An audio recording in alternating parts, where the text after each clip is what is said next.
Exercise 4.1 का question number 4 है हमारे पास और इसमें कह रहा है right equations for the following statements. नीचे जो स्टेटमेंट दिया हुआ है उसके अनुसार से इक्वेशन मतलब समीकरण तैयार करना है।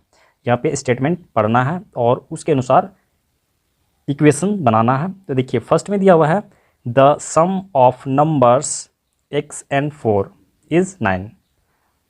x और 4 को जोड़ के 9 मिलता है। इसका इक्वेशन हमें बनाना है। तो कैसे बनेगा देखिए, ये सिंपल सा सिर्फ समझते जाना है और बनाते जाना है।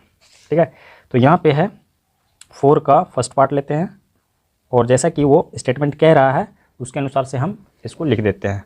x एंड 4, x और 4 का सम जो है, सम मतलब ऐड हो जाता है। ठीक है, इसमें ऐड का जो रिजल्ट होता है उसको सम बोलते हैं। तो ऐड हो जाएगा x + 4 = हो गया 9। बस यही इक्वेशन इसमें बनेगा। उसके बाद 2 नंबर का इक्वेशन जो है क्या कह रहा है, 2 subtracted from y, 2 subtracted from y, y से 2 को सब्ट्रैक्ट कर देना, माइनस कर देना है, = हमें 8 मिलेगा। ठीक है, तो यहाँ पे 2 नंबर हम ले लेते हैं।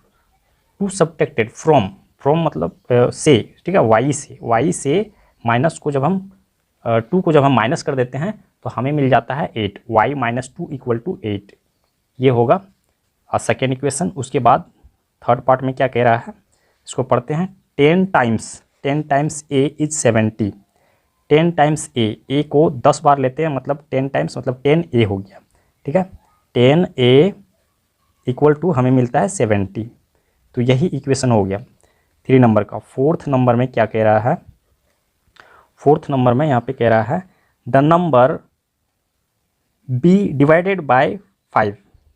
एक नंबर b है जिसको 5 से डिवाइड करते हैं तो हमें 6 मिलता है। ठीक है, एक नंबर b है, अभी यहाँ पे b लिए और उसको हम डिवाइड करते हैं। ठीक है, ये डिवाइड का साइन हो गया, डिवाइड 5 तो हमें मिलता है इक्वल टू हमें मिल रहा है 6, b/5 = 6। ये हो गया 4 नंबर का। उसके बाद 5 नंबर में क्या कह रहा है, 3/4 ऑफ t, 3/4 जो होता है मतलब 3/4 हो गया। ठीक है, 3/4 ऑफ t, ये 3/4 ऑफ मतलब हो गया मल्टीप्लाई t, ये t लिख दिया हम। और ये इक्वेशन जो हमें देता है 15 = 15 हो जाएगा। तो इसको हम और शॉर्ट में लिखेंगे इस तरह से, इसको हम लिखेंगे 3t/4 = 15। ये हो गया।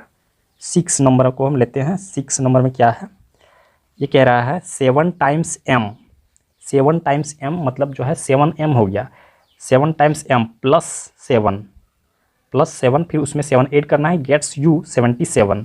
ठीक है, तो 7 टाइम m मतलब 7m हो गया। 7m प्लस 7 गिव्स you = ठीक है, = 77। ये हो गया। उसके बाद हम लेते हैं नेक्स्ट 7 में क्या कह रहा है, 1/4 of A number, 1/4 of A number x - 4 gives 4। यहाँ पे 1/4 मतलब यहाँ पे देखते हैं, ये देखिए 1/4 सबसे पहले तो 1/4 हो गया ऑफ ए नंबर x। ठीक है, x ये मल्टीप्लाई x हो गया, -4 उसमें से फिर -4 करेंगे तो यहाँ पे -4 कर दिए।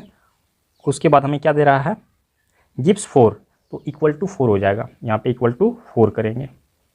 अब इसको थोड़ा और छोटा में लिखेंगे तो हम लिखेंगे x को यहाँ पे ऊपर ले लेंगे, x/4 -4 = 4। ये हो गया। उसके बाद नेक्स्ट दिया हुआ है 8 पार्ट जाते हैं।